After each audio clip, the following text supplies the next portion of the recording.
ఎన్నికల్లో గెలవగానే సంబరాల్లో మునిగిపోవడం, సన్మానాలు చేయించుకోవడం పాలిటిక్స్లో కామన్.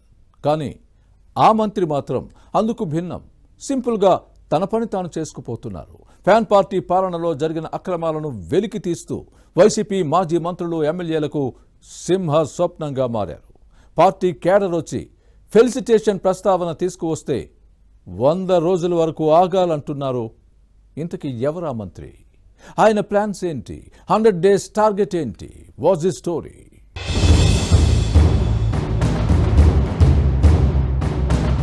నాదెండ్ల మనోహర్ జనసేనలో నంబర్ 2 నేతగా ఉన్నారు. పార్టీ అధినేత పవన్ కళ్యాణ్ తర్వాత అంతే ప్రాధాన్యత ఉంది. గుంటూరు జిల్లా తెనాలి అసెంబ్లీ నియోజకవర్గం నుంచి ప్రాతినిధ్యం వహిస్తున్నారు. 2024 ఎన్నికల్లో తన వైసీపీ ప్రత్యర్థి అన్నా బత్తుని శివకుమార్ పై భారీ మెజార్టీతో గెలుపొందారు.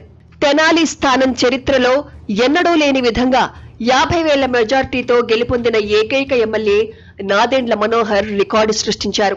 ముఖ్యమంత్రి చంద్రబాబు నేతృత్వంలోని ఎన్డీఏ కేబినెట్ లో పౌర సరఫరాల శాఖ మంత్రిగా బాధ్యతలు నిర్వహిస్తూ 100 days ప్లాన్ తో ముందుకు సాగుతున్నారు. నిర్దేశిత టార్గెట్స్ ను రీచ్ అయ్యేందుకు వ్యూహాత్మకంగా ముందుకు సాగుతున్నారు. వైసీపీ పాలనలో తెనాలి నియోజకవర్గం అభివృద్ధికి నోచుకోలేదు. 5 ఏళ్లుగా పేరుకుపోయిన సమస్యలపై అధికారులతో సమీక్షలు జరుపుతున్నారు. ప్రణాళికాబద్ధంగా పనులు చేయిస్తూ అధికారుల్ని పరుగులు పెట్టిస్తున్నారు.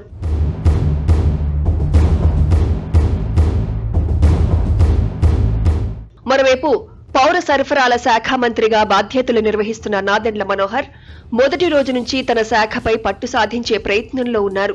వైసీపీ పాలనలో జరిగిన అక్రమాలను వెలికితీసే ప్రయత్నంలో బిజీ అయ్యారు. పేదల ప్రజలకు అందాల్సిన రేషన్ బియ్యం బొక్కేసిన ఫ్యాన్ నేతల భరతం పట్టే ప్లాన్ లో ఉన్నారు. ఎక్కడికక్కడ ఆకస్మిక తనిఖీలు చేస్తూ అక్రమార్కులను హడలెత్తిస్తున్నారు. కాకినాడ పోర్ట్ నుంచి రేషన్ బియ్యం ఇతర దేశాలకు అక్రమంగా రవాణా అయ్యేది. ఇక్కడి గోదాముల్లో తనిఖీ చేసి వేలాది టన్నులు బియ్యాన్ని సీజ్ చేశారు. అప్పటి వైసీపీ పాలనలో అధికారాన్ని అడ్డం పెట్టుకుని రెచ్చిపోయిన ద్వారంపూడి చంద్రశేఖర్ రెడ్డి దీనికి సూత్రధారి. రేషన్ డీలర్ల నుంచి అప్పటి వైసీపీ ఎమ్మెల్యేల వరకు పలువురు పాత్రధారులుగా ఉన్నారు. నాదెండ్ల మనోహర్ ఆకస్మిక తనిఖీలతో అక్రమార్కుల గుండెల్లో రైళ్లు పరుగులు తీయిస్తున్నారు. వైసీపీ పాలనలో రేషన్ బియ్యం అక్రమ రవాణా లారీలకు చెక్ పోస్టుల దగ్గర తనిఖీలు లేకుండా గ్రీన్ ఛానల్ ఏర్పాటు చేసుకున్నారంటే ఈ దందా ఎంత పకడ్బందీగా సాగిందో అర్థం చేసుకోవచ్చు. ఈ మొత్తం వ్యవహారంపై ఇప్పుడు విచారణ కొనసాగుతోంది. తీగ లాగితే డొంకంతా కదిలినట్టు రేషన్ బియ్యం దందా అక్రమాల పుట్ట కదులుతోంది.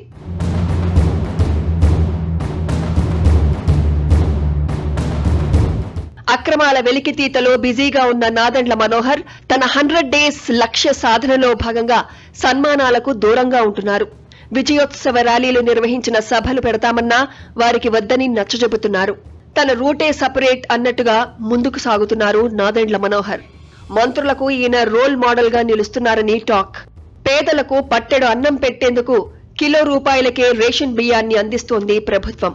కానీ దీని సేకరణకు కిలోకు 40 రూపాయల వరకు ఖర్చవుతోంది. రాష్ట్ర వ్యాప్తంగా నెలకు 2,12,000 టన్నుల బియ్యం పంపిణీ జరుగుతుంటే దీనిలో సగం మాఫియా చేతుల్లోకి చేరేదని లెక్కల్లో తేలింది. వైసీపీ నేతలు ఊరూరా దళారులను నియమించుకుని కిలోకు 8 నుంచి 10 రూపాయలకు సేకరించేవారు. వివిధ మార్గాల ద్వారా కాకినాడ పోర్టుకు తరలించి ఆఫ్రికా దేశాలకు తరలించి సొమ్ము చేసుకున్నారు వైసీపీ పాలకులు. నాదెండ్ల మనోహర్ పౌర సరఫరాల శాఖ మంత్రిగా బాధ్యతలు చేపట్టిన తర్వాత ఈ అక్రమాలకు చాలా వరకు చెక్ పడింది. 100 days టార్గెట్ పూర్తయిన తర్వాతైనా సన్మానాలకు ఒప్పుకుంటారో లేదో చూడాలి మరి.